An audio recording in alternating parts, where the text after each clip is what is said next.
Vous savez pourquoi les pays africains n'avancent pas? À l'exception de quelques 2-3, les pays africains n'avancent pas. Les pays des Noirs n'avancent pas. Ça n'avance pas parce que le caractère n'est pas composé à la hauteur de la grandeur. Le pays est grand, le pays est riche, le pays est profond, le pays a tout. Mais les gens, le cerveau vide, des tonneaux vides guident les pays. Et en plus, il n'y a pas pire qu'un tonneau vide associé à l'égoïsme, l'envie, le besoin de s'enrichir. Un tonneau vide qui a l'argent, vous avez déjà vu ça? Un tonneau vide qui a l'argent, il n'y a pas pire que ça. Il est impoli, irrespectueux, prétentieux, orgueilleux, il se pense plus grand que la loi. Il veut changer la loi, changer les règles, changer la constitution, changer la vie des gens, changer tout ce qui... C'est ça, les arrivistes. C'est la raison pour laquelle, principalement, l'Afrique n'avance pas. On ne peut pas parler de développement sans parler de comportement. C'est pas possible.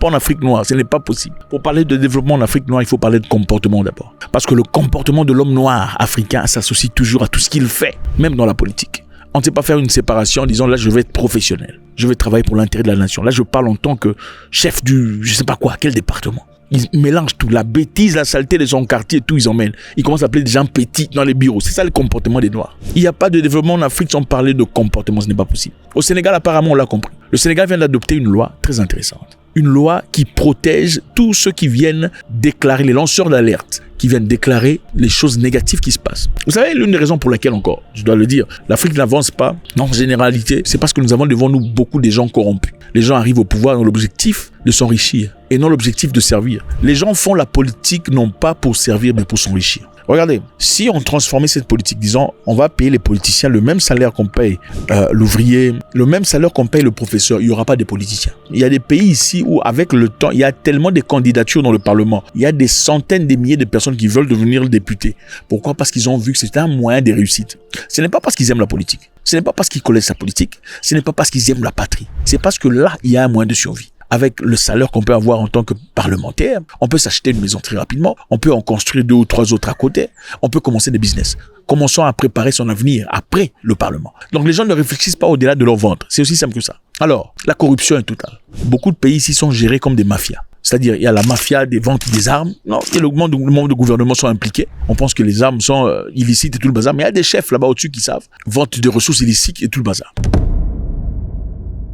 Rentrons au Sénégal. Voilà le Sénégal.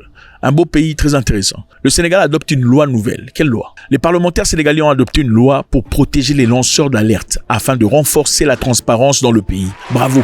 Bravo au Sénégal, Piga Makofi. Piga Makofi, c'est en Swahili, c'est pour dire clap your hands. Le Swahili est la langue la plus parlée d'Afrique. C'est une très belle langue, c'est la meilleure langue en Afrique, en tout cas. Parlé au Burundi, en Ouganda, au Kenya, en Tanzanie, au Rwanda, une partie de la RDC et au nord de la Mozambique et tout le bazar. C'est peut-être une belle opportunité pour vous d'apprendre le Swahili. D'ailleurs, l'Afrique du Sud a désormais accepté le Swahili dans sa constitution comme une langue nationale. Alors, rentrons au Sénégal. Le Sénégal devient ainsi le premier pays d'Afrique subsaharienne francophone à adopter une telle loi, c'est-à-dire la loi où on protège les lanceurs d'alerte. Pourquoi il faut protéger les lanceurs d'alerte? On les protège parce que naturellement, quand vous allez raconter comment on est en train de voler ici, vous n'êtes pas protégé. Ok, le gouvernement a libéré de l'argent pour la construction d'un hôpital. L'argent était peut-être à hauteur de 20 millions de dollars. Et vous voyez clairement qu'on se sert à peine de 5 millions de dollars pour construire l'hôpital, pendant qu'on a partagé le reste de l'argent. Osez aller raconter, c'est vous qui aurez des sérieux problèmes. Pourquoi? Parce que la personne à la tête est corrompue et est associée certainement à la personne à qui il faut faire un rapport. Donc les lanceurs d'alerte ne se permettent même plus d'ouvrir la bouche, parce qu'ils savent que si je pars ici, en fin de compte, ça retombera sur moi et c'est moi qui, perdrai mon boulot, deuxièmement, qui serai emprisonné. C'est ça l'Afrique pour vous. L'ennemi de l'Afrique n'est pas en Europe. Que personne ne vous trompe. L'ennemi de l'Afrique, ce n'est pas Macron. Écoutez, Macron se sert de ce que vous avez comme déficience pour venir. Si Macron le fait, l'ennemi de l'Afrique est interne. Ne vous en faites pas. Alors, le Sénégal veut défaire cette histoire.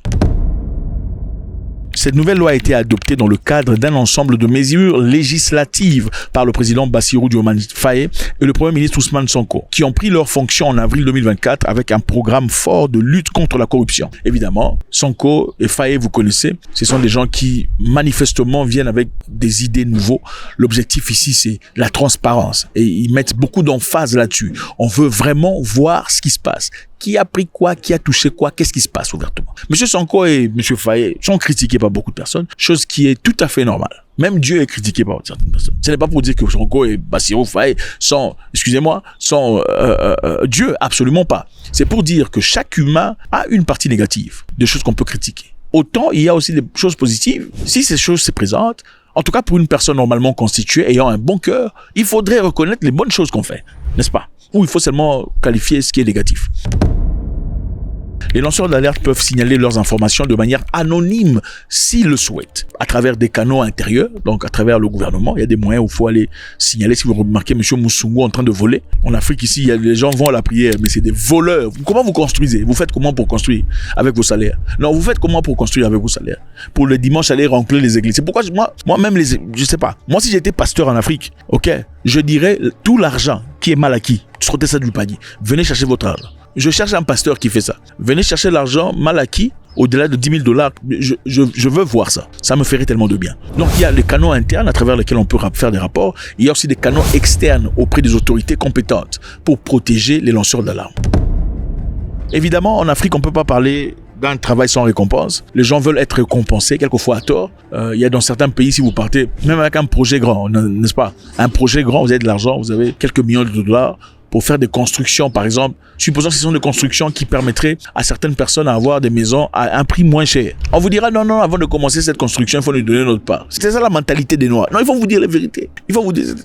Il n'y a pas de développement sans le comportement. Ce n'est pas possible. Une personne, un bailleur de fonds, un investisseur venu de l'étranger avec son argent, d'accord? Je veux acheter un terrain avec mon argent. Je n'ai pas besoin que vous me donniez quoi que ce soit. Je construirai des maisons à hauteur de 80, dont je léguerai à la population à un prix moins cher, bien abordable. Non, monsieur, nous on veut 20%. Pour moi, ces gens-là, il faut les fusiller. Il faut les mettre devant tout. Il faut les pour moi, il faut mettre, vous le mettez là comme ça, vous le fusillez, comme en Chine. Ah, c'est comme ça. La Chine était pauvre, comme les Africains. Ne vous en faites pas. Il faut arrêter de pleurnicher. Le temps de pleurnicher est fini. Oh, le colonialisme, l'esclavage, c'est fini. Désolé. Les blessures antérieures existent. Écoutez, même les Blancs qui vous ont colonisé, ils ont été aussi blessés. Depuis la nuit de temps, tout le monde a été blessé. Et ce n'est pas pour diminuer les blessures des Noirs. Non, ce n'est pas ça. C'est pour vous dire qu'à un moment donné, il faut commencer à fonctionner de manière normale. Ça fait trop longtemps qu'on pleurniche pour les mêmes histoires, les mêmes bêtises. C'est incroyable. Après la Deuxième Guerre mondiale, la Chine était pauvre. C'était un pays absolument... Regardez la Chine, Deuxième Guerre mondiale, pauvre. Ils n'avaient rien. Avec le riz, à un moment donné en Chine, on a refusé à ce que les gens fassent des enfants.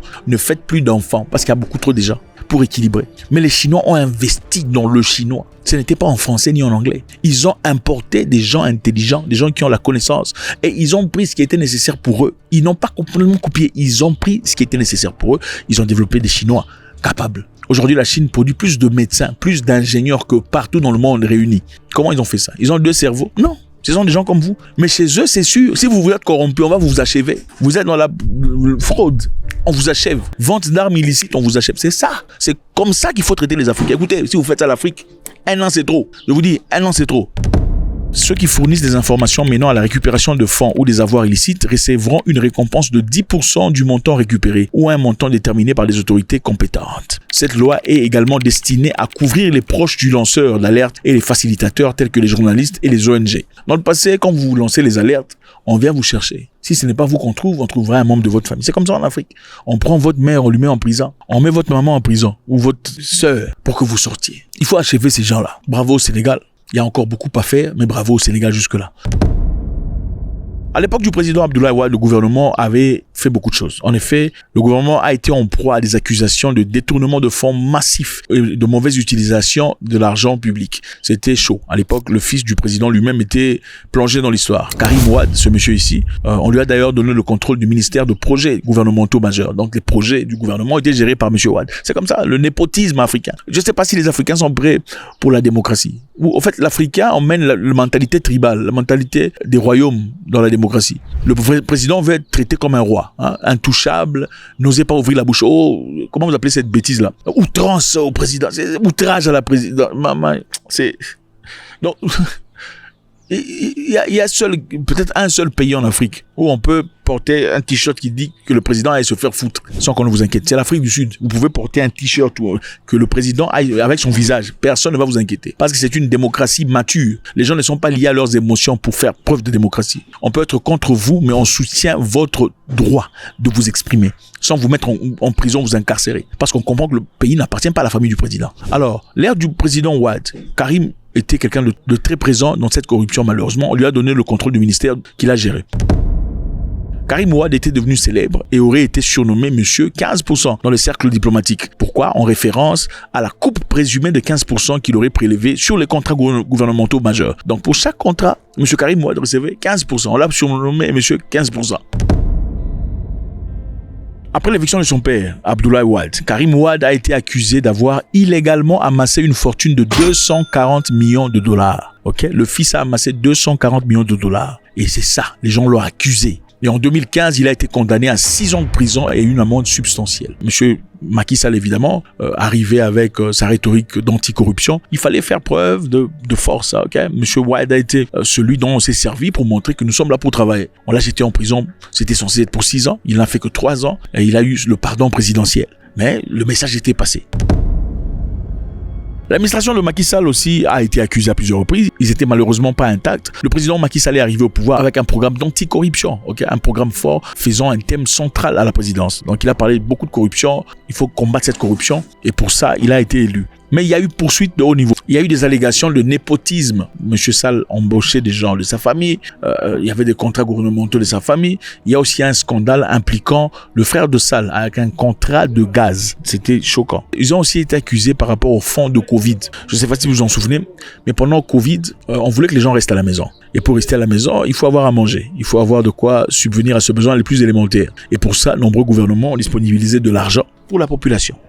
Pour certaines entreprises. Car on a donné de l'argent, c'était pas beaucoup, mais on donnait de l'argent aux gens. Certains gouvernements avaient l'argent de manière interne. D'autres ont eu faire appel à l'FMI pour avoir un peu d'argent et beaucoup de gens se sont enrichis pendant cette époque. Alors, les membres du gouvernement de Macky Sall aussi se sont enrichis. Beaucoup de principaux se sont enrichis à travers ce type. Incroyable! Que l'argent destiné à la population ou à d'autres institutions ont été utilisés pour des fins personnelles. Alors, pour ça aussi, ils ont été appelés à la justice.